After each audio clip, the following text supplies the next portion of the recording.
तू smoking करत नाहीस, drinking करत नाहीस, तू खरंच खूप बोरिंग पर्सन आहेस. Hello guys, welcome to life unfiltered part 9.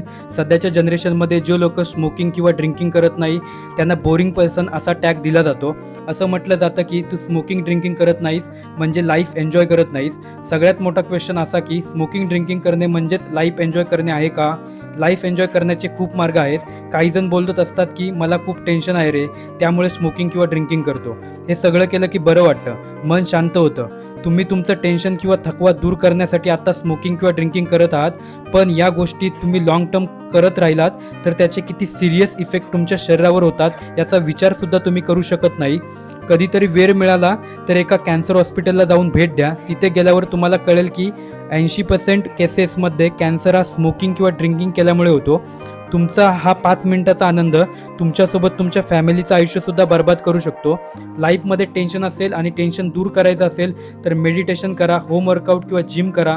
आपला मुलगा ड्रिंकिंग किंवा स्मोकिंग करतो हे कळल्यानंतर कोणत्याही आईवडिलांना आनंद होणार नाही किंवा त्यांना प्राऊड फील होणार नाही. म्हणूनच चांगल्या सवयी लावण्याचा प्रयत्न करा.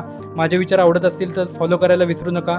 पुन्हा एकदा भेटूया एका नवीन व्हिडिओमध्ये. तोपर्यंत बाय बाय, टेक केअर.